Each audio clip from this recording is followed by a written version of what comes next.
Hey gamers and dreamers, welcome back to the podcast where I can't stop geeking out about all things gaming because, let's face it, this world is too awesome not to talk about it.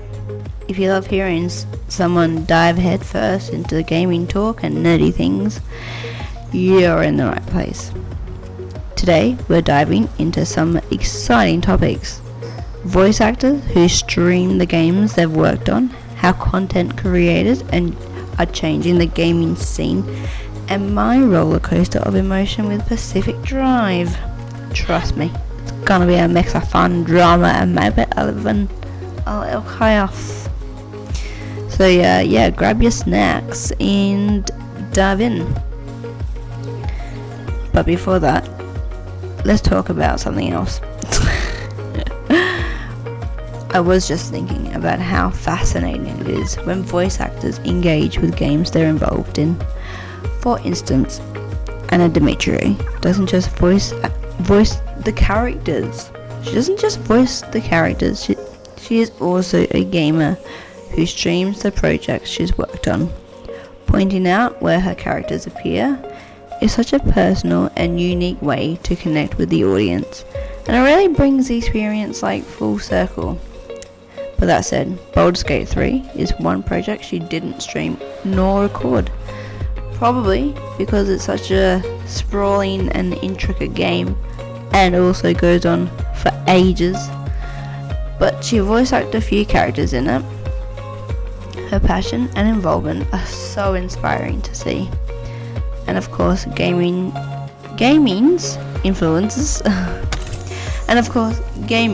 influences reaches way beyond the games themselves. Without the popularity of some amazing titles, we wouldn't have shows like The Walking Dead, Arcane, Carmen Sandiego, Fallout, or The Last of Us. It's incredible how gaming inspires storytelling across so many different mediums. And honestly, I think content creators and streamers deserve a lot of credit here. They've helped push games into the spotlight, making them a core part of our pop culture. Speaking of pop culture, one actor who absolutely stands out is Gary Oldman. That man's a legend.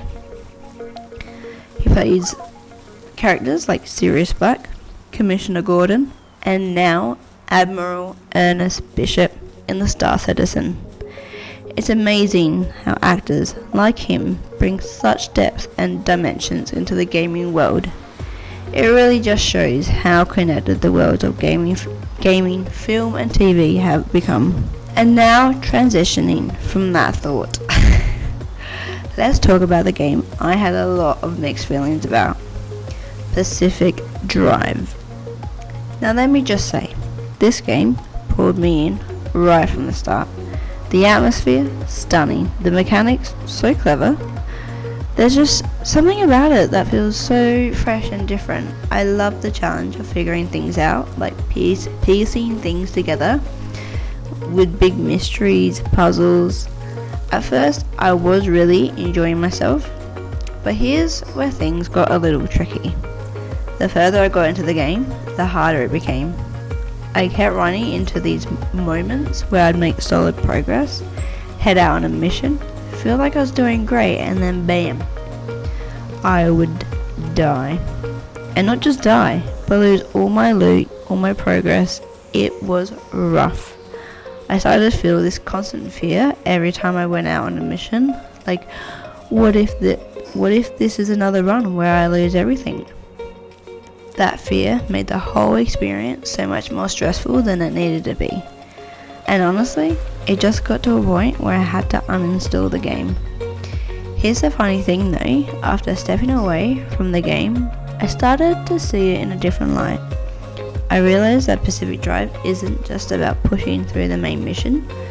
The game really encourages you to slow down, explore the map, and collect resources to properly prepare for the challenges ahead. It is all about strategy, scouting out the safer areas, looting for upgrades, and building up your car.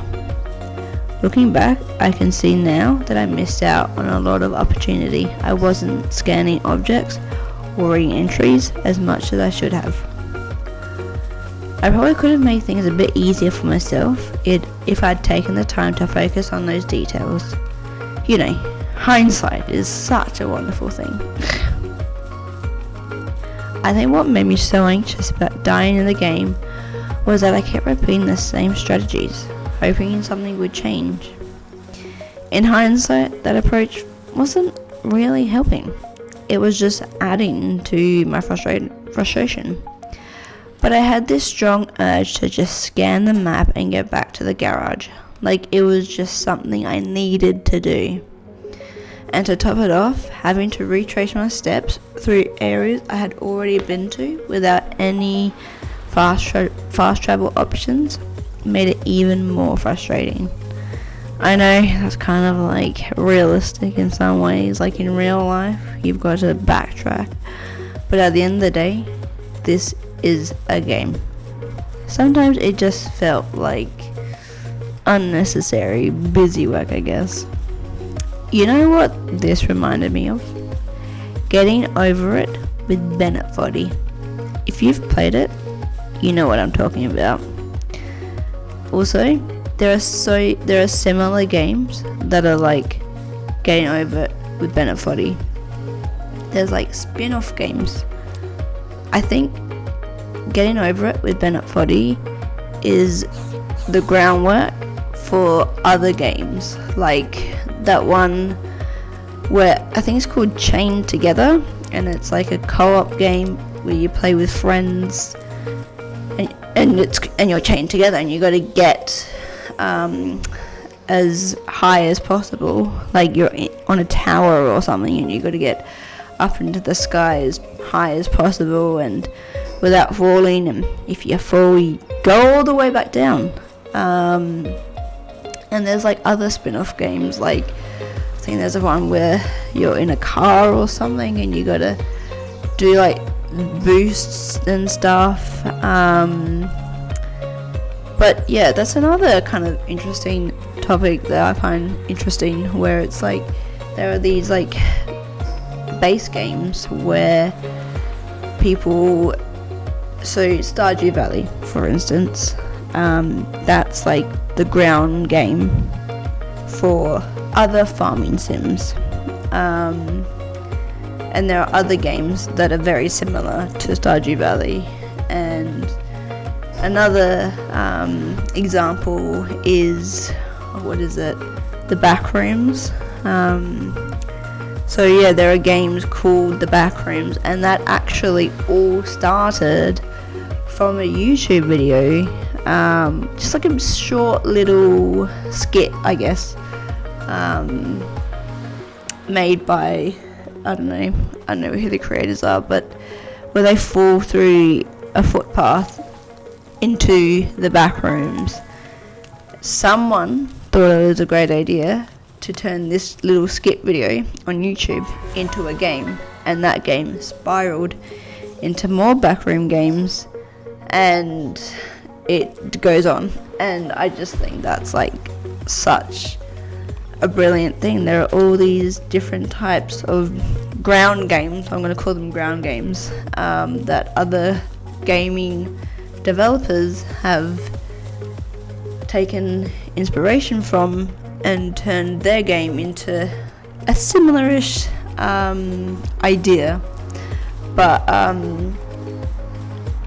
yeah, I just think those are really interesting. And it's actually funny because apparently Stardew Valley isn't actually it's the ground game for other farming sims, but the developer of Stardew actually had the idea from Harvest Moon. So technically Harvest Moon is like the ground game for Stardew, but I guess Stardew is like ground 2.0. I don't know. Anyway, but yeah, basically the whole premise for Getting Over It with Bennett Foddy is just you make progress, and one slip up and you're just kind of like all of the way back to when you started the game. and it's frustrating because there's no checkpoints. But yeah, I mean, luckily for these games, like Chained Together or whatever that game's called, I think they do actually have checkpoints, but with this game, there ain't none checkpoints. So it's a bit of a roller coaster of emotion. Obviously you get the triumph of when you finish the game, but yeah, it is frustrating. I just wanted to come on here and just do like a deep dive of some games that I've talked about in the past. Like, I know there are some like games that I've talked about in past episodes and all this stuff, but like it's kind of like a joining situation going on. Yeah. So I just want to start off by mentioning QWOP. That was a fun game. QWOP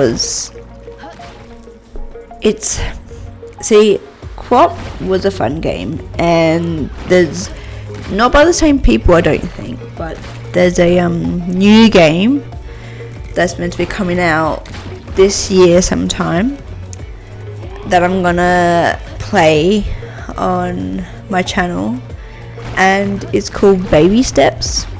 It looks so much fun, and it's got like similar mechanics to QWOP, and it's just the funniest thing. I don't know if Bennett Foddy actually does Baby Steps. No, it's a different dev, I think. Just gonna look it up. No way. So yeah, I'm gonna be playing Baby Steps on my channel. Similar, very, very similar mechanics to QWOP, and actually it's co-developed by Bennett Foddy. Amazing. With other ones like Gabe Gazilio and Max Bosch. But that's amazing. I'm gonna be playing that. Because Bennett Foddy's QWOP revolutionized frustration-based gameplay by giving players direct control over the runner's limbs. The challenge wasn't about running fast, it was just about being able to run at all. The game's physics were internationally awkward, making every step a triumph and every fall spectacle.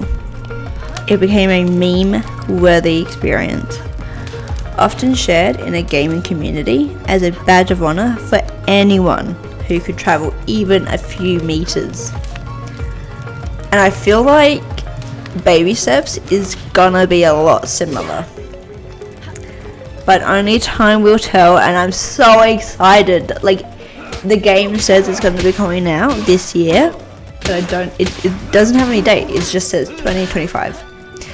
So I don't know, I'm excited. I saw a trailer and oh my god, it looks hilarious. Yeah, so can't wait for that. Same sorts of situation, but it's just a guy going on a hike instead of a track. Yeah, is it co-op? Oh, can you imagine if it was co-op? Hang on, is it co-op?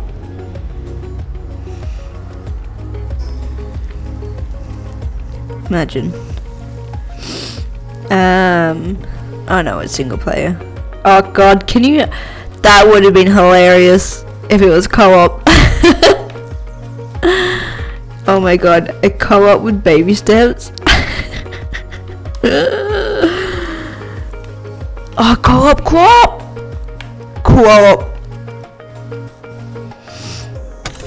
Oh my god. Co-op. If co-op was co-op, it should be called co-op. Anyway, so the game's physics. Yeah, so the game basically just became a meme.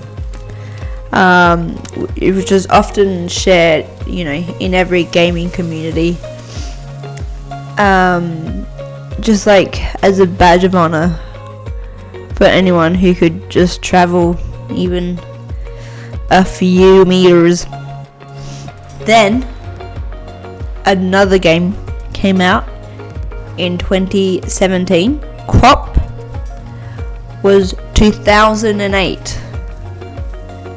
This next game, 2017, called Getting Over It. Again, 40 struck again with Getting Over It. A game that embodied the philosophy of persistence. Players controlled a man in a cauldron using only a hammer to scale obstacles. The physics ensured that one mistake could erase hours of progress, and Foddy's narration added an ironic twist, offering philosophical reflection on failure, frustration, and perseverance. The game's popularity exploded, particularly among streamers, who fueled reaction, part of its appeal. Yeah, I think that was the best part, honestly. The narration of Getting Over It. And like, why was he in a cauldron? And why was he trying to get over it with a sledgehammer? I guess there is no other way. Maybe. I don't know. But yeah. God, he's like little inputs where it's like, oof, that's gotta hurt. Like, or he just like comes up with these like quotes. You're like, oh, do you know? You can only just get back up and try again. And oh my god, if there's those quotes again in Baby Steps, because there was no quotes in Crop.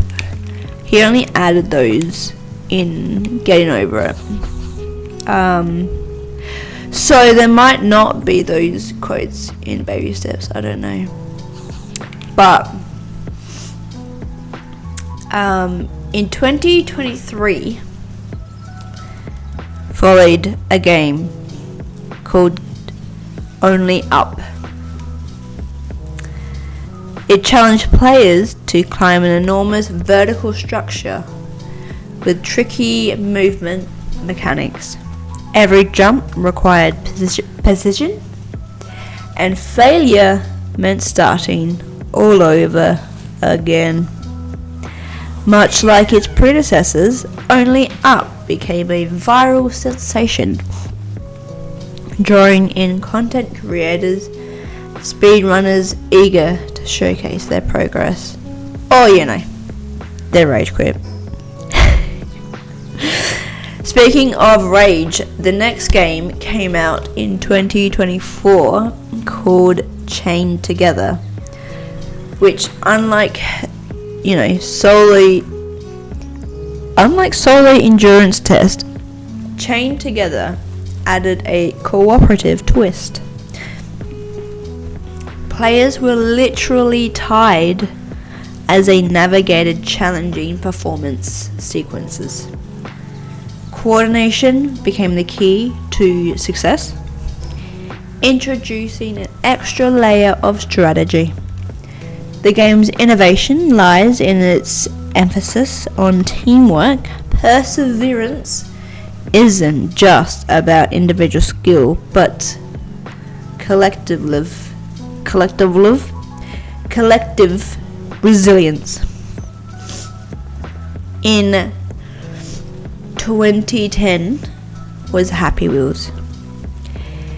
Jim Bonchasse's Happy Wheels was a chaotic blend of absurd physics and dark humor. Players controlled characters riding various vehicles, often encountering brutal obstacles that resulted in exaggerated injuries. Its quirky designs made it perfect for user-generated content, fueling a wave of custom levels that kept the game alive for years. And the only way I know about Happy Wheels is because I watched a content creator called Jacksepticeye. He did how many episodes? 10? No, come on now. I think he did 100, 100 episodes of Happy Wheels, I think. Yeah, because that was one of his main games that he played, and then I think when he got to 100 or something, he was this will be the last episode that I ever do of Happy Wheels. And then is there 101 or something? Hang on, I gotta check this. Oh, my bad, he did 104 episodes, and I think those extra 4 episodes were probably just fan-made obstacles, and he just tried them out. Yeah, but that was quite fun. Great game. I'm sure people still play it, I'm sure. But moving on to the Backrooms. Kane Pixels' viral horror short, The Backrooms, found footage transformed into a full-fledged horror phenomenon. His work captured the unsettling atmosphere of liminal spaces, endless empty hallways, with an uncanny dreamlike quality. This eerie concept inspired several horror games, such as The Backrooms, 1998. This psychological horror survival game embraced found footage aesthetics to amplify its immersion. Players navigated the labyrinth backrooms while avoiding terrifying creatures, heightening tensions through stealth mechanics. The game's horror stems from isolation, unpredictability, and the fear of the unknown. The next game is called Escape the Backrooms. This is a multiplayer horror experience expanded the Backrooms concept, allowing players to explore different levels together while evading lurking entities. The cooperative element makes survival even more intense, reinforcing the atmosphere of mystery and unease. Great games don't exist in vacuums. They're shaped by past titles and developers who redefine genres. Eric Barone, Stardew Valley, was deeply inspired by Harvest Moon, but evolved farming sim genre by emphasizing customization. Relationships and rich personal narrative. Its success paved the way for newer farming sims like Coral Island and Fae Farm, which builds upon Stardew Valley's legacy while adding their own creative twists. From Foddy's emphasis on human perseverance to The Backrooms' eerie exploration of liminality. Each of these games tells a story beyond its mechanics. Developers takes inspirations from everyday struggles, surreal concepts, and even philosophical ideas, proving that games can be more than just entertainment.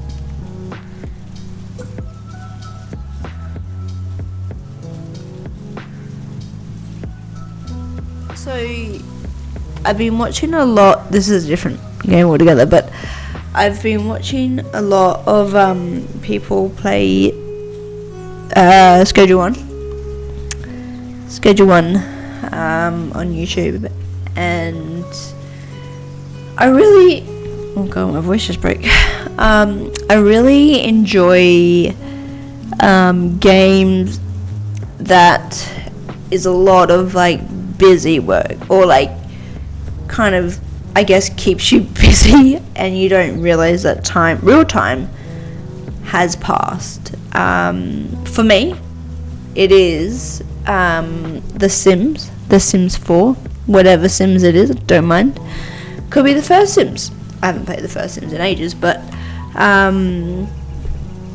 yeah, like I enjoy, like, in The Sims, you just like mess people up, right? At least I do anyway.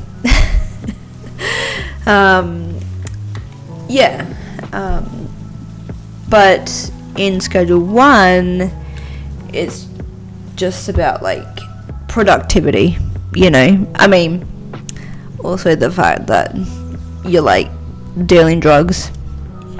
That's the whole premise of the game.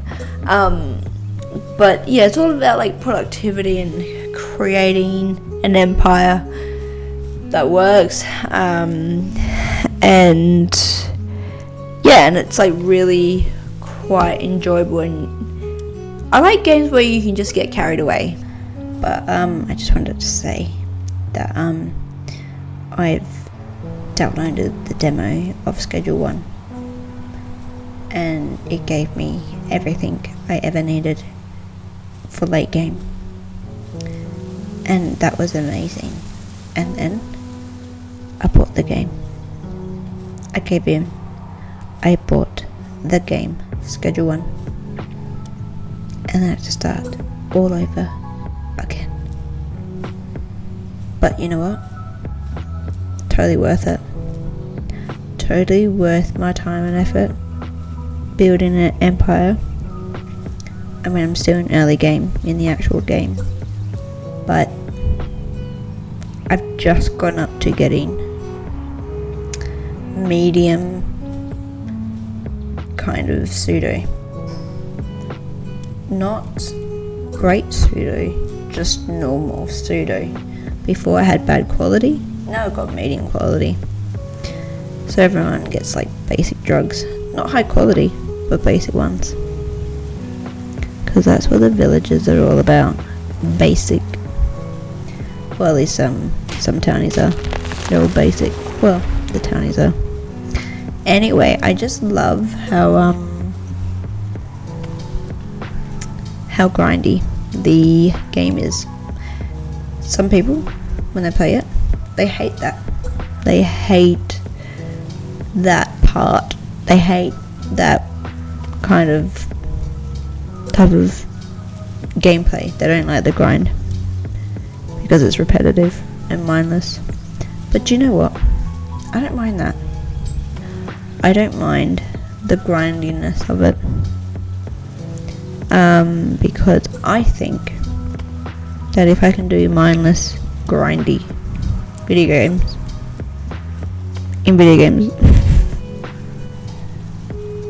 and not have to do it in real life, then that's a bonus. That's a big old green tick for me. That's, yeah.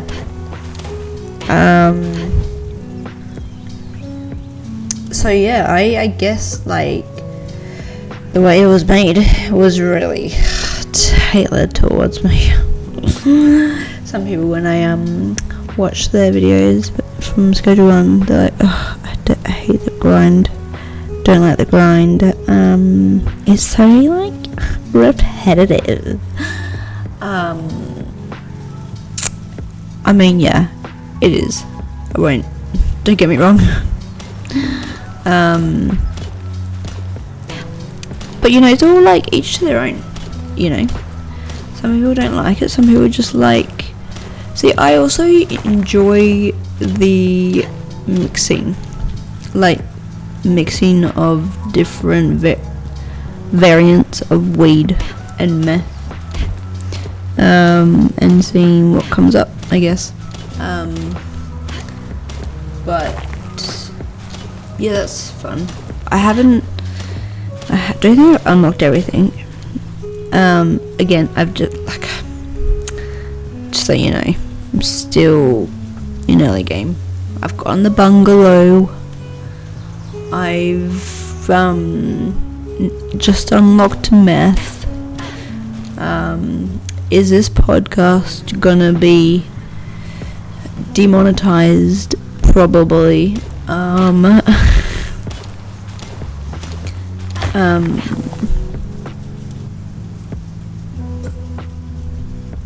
But there is something about just watching money go up, like when you're just earning a lot by selling the drugs that you make.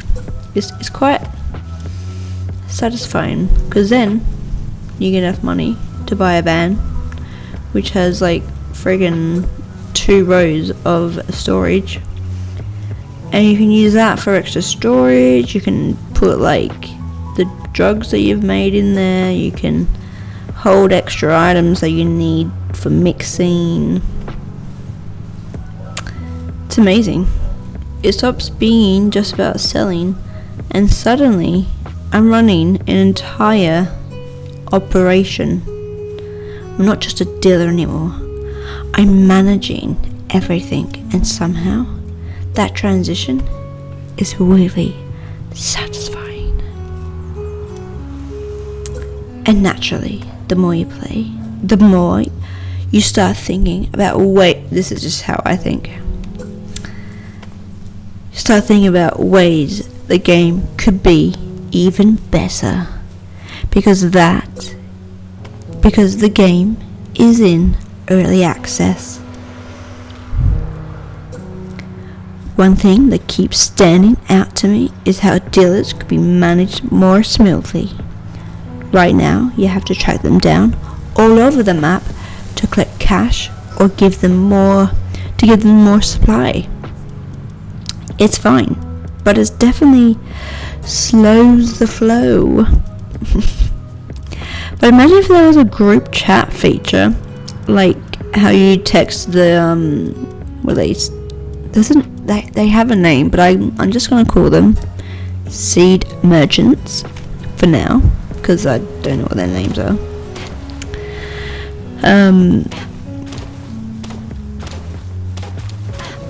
You should be able to do the same with the dealers that you've hired, and just like summon them or like all to one spot, so you can handle the cash, give more supplies out, and Bob's your bunkle, Banny's your barn. Off they go. How that would be great if like there was an update where there was a list of all the dealers, a group chat, if you will, and then you could be like, meet me, or let's meet, and then you choose a location as to where you want to meet the dealers, because it's different every time, and then they all meet there, and then it's just great. I've heard that some people reckon that when you unlock the post office, that the dealers should put the money in the post box, and that's fine, but also you still have to go to the post office. You don't live there. That's not where a bed is. That's just where you loan the money. You've still got to go there, and then you still got to find the dealers to give them more product. So at that stage, you might as well just pick up the money from the dealers and give them more product. And that's the game we have now. So my thinking is we have a group chat in the game with all the dealers, and we pick a location as to where to meet. They're there. Bob's your uncle, Banny's your aunt. You know, deal done. So efficientia is what I think. But then you have taco ticklers. I've seen people say it'd be cool if instead just buying the place to launder money, you could actually work there, flipping burgers, making pizzas, running the taco assembly line. I mean, why not? You're already handling every other part of the empire, so stepping in for a shift could add fun little side hustle element. Plus, you imagine the absurdity of it. One moment you're managing a full-scale operation, the next you're perfecting the art of taco stacking. Honestly, kind of want that in the game now. Because just to add like a little extra pizzazz to the game. Because I think, what's all the money for? If it's just to buy it, what's the money for anyway? If you're just gonna buy stuff, why have you got all this money? If you're just gonna constantly buy more buildings, if you're gonna constantly buy more properties, what's the money for? When you got so much, what are you gonna do with it? Buy more properties? Buy more houses? Idiots. Spending money with the money they've got. Classic. Anyway, I'm not gonna edit this. Speaking of the features that need to come back, remember that weird bug where employees could live off site and just casually commute to work every day by foot? Of course, absolute realism. They patched it, but honestly, I think they should bring that back. I think it was unintentionally hilarious, although that never happened in my game. But I saw a bunch of people talk about it, and I just think, yeah, well, why would employees live in the location that you live in? You know, why are they living in the same house? What are they doing there? And you know, in part of the roadmap, they will be adding lockers instead of beds, which is a great update. However, I would prefer the lockers elsewhere. I get it. Like you don't want to have your employees really walking around the place, going from like one end of the map to the other end. I get that. But you know what? It's also like you don't. The thing is, you hire all these employees to one location, then you move, you set up shop, you gotta fire all of them. You don't get that money back, by the way. When you fire those employees, you don't get that money back. You gotta save up again to get more employees for the next location. So yeah, but my plan is I'm just gonna hire a botanist. I'm just gonna hire a botanist to the bungalow, and then that's it. That's the only employee, because then when I move, that botanist can stay there, and the bungalow will be my weed. We're growing my weed. So I'll have weed in one place and meth in another one. and then I'll be driving around the countryside picking up all the stuff. I'll be more like a courier, actually. I'll be becoming a courier. Yeah, I'll be like picking up the weed from one area, picking up the meth from another area. Well, actually, the meth is good. Like, the mixing, it's gonna be in the same place as the meth. So, yeah. And I think, like, with chemists, like, you have to set up so many different mixes for the chemist to mix more than one thing. So yeah, I'm still trying to work out what the cheapest option is. Anyway, just some thought as I play. Let me know what you guys think. Is the grind too much? Or is that oddly satisfying, kind of mindless sim we all secretly love?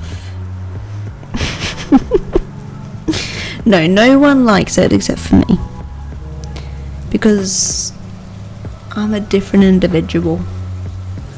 I used to think that Schedule 1 was a bit similar to GTA,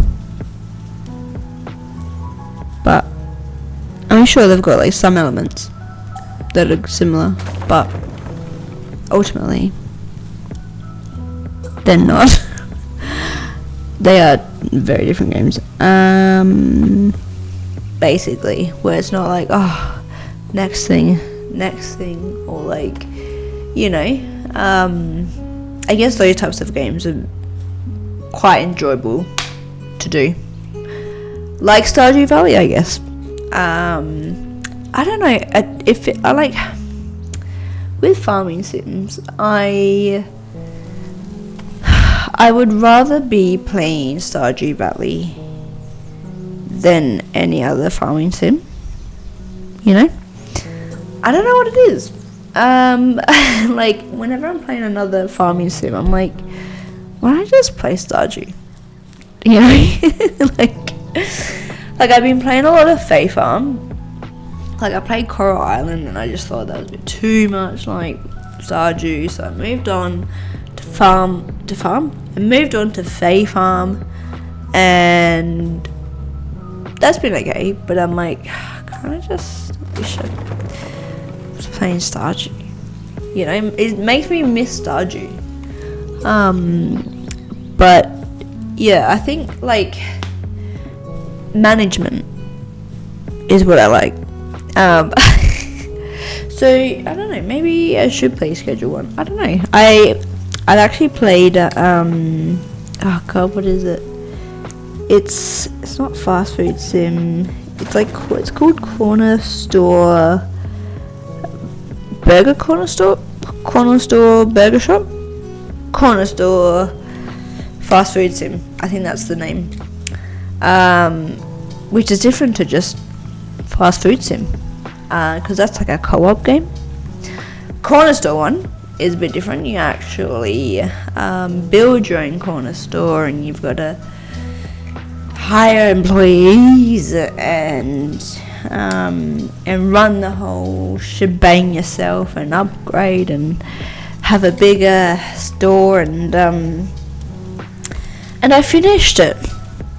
I finished the game, and like I built an upstairs. I put in about 2 or 3 tables. Like, you can't do more with this game. If inside tables cannot be more than 2 people at one table. You can't do long tables. It's always a square table with 2 chairs. What? So in the upstairs that I built, there's only about 2 tables. So there's 4 people. It's a large area upstairs. There's only 2 tables in them. I could make more. I could put more up, I could build more tables in the upstairs, but no. Don't want to, because I'm done. I wish that there was more to it, you know, because when you have all the employees there making the chips, making the food, doing all the cleaning, I wish it's not even early access. I think it's the full game, because what I wished for the game is that I wish there was a storage room. First off, no storage room, but I wish there was.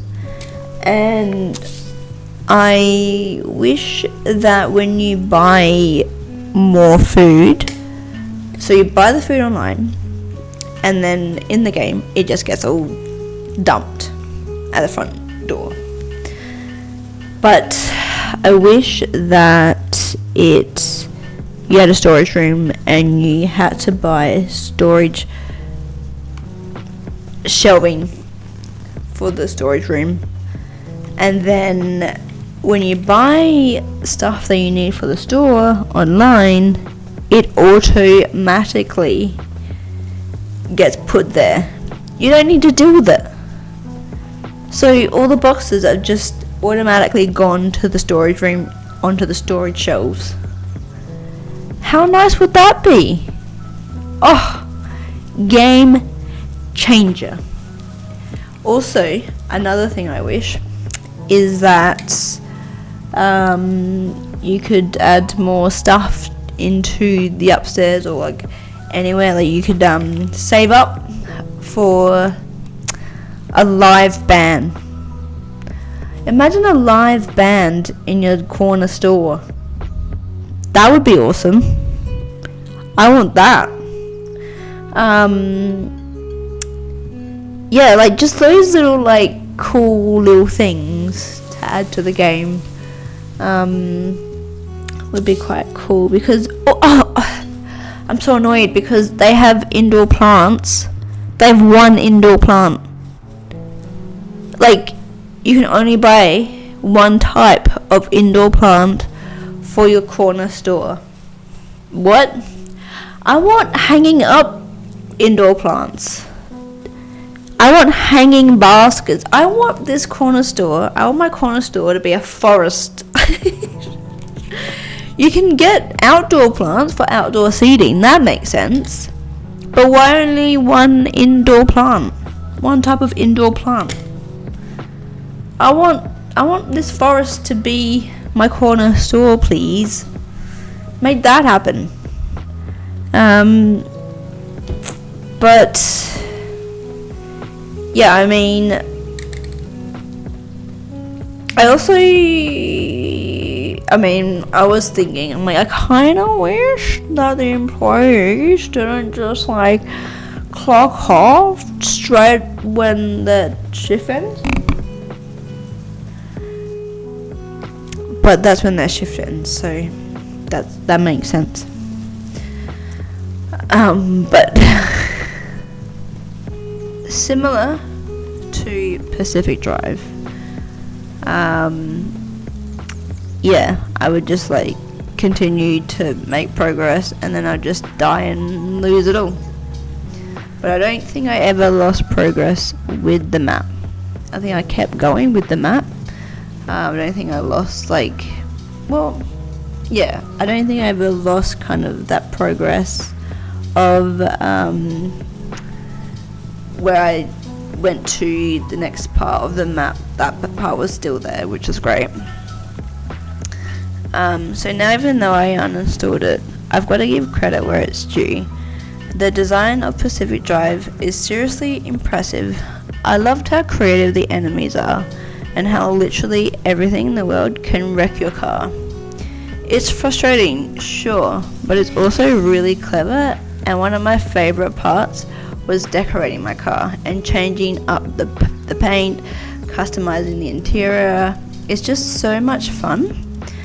Oh, and adding a basketball hoop to the garage, easily one of the best little details in the game.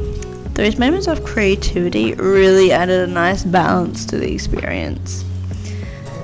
So looking back at Pacific Drive was a bit of a love-hate relationship for me.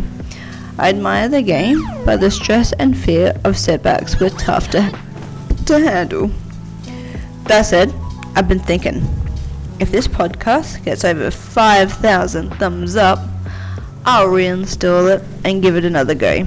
This time, I'll make it a point to explore the safer areas, focus on looting and upgrading my car, and I'll actually scan and read entries, and hopefully improve my experience, because who knows, maybe with a fresh approach, I'll discover a whole new side to the game.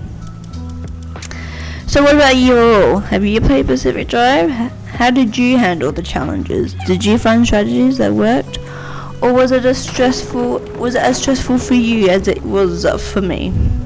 I'd like to hear your thoughts. And that's a wrap for today's episode. Thanks so much for tuning in and hanging out with me, whether you agree, disagree, or have your own take. I always love sharing these conversations with you. Don't forget to share your thoughts about what we talked about, from gaming impact on pop culture to the roller coaster that is Pacific Drive. I'd love to hear your experience, strategies, or even your frustrations. Your input keeps these discussions alive and exciting. If you enjoyed this episode, don't forget to give it a thumbs up, share it with your friends, and maybe even leave a comment. It really helps keep this podcast going and lets me bring more of the stuff you love to talk about. And hey, if we hit that 5,000 thumbs up goal, you know what's coming next. I'll reinstall Pacific Drive and give it a fresh shot. Until next time, stay curious, keep exploring, and don't be afraid to hit restart when life or a game gets tough. Take care, bye.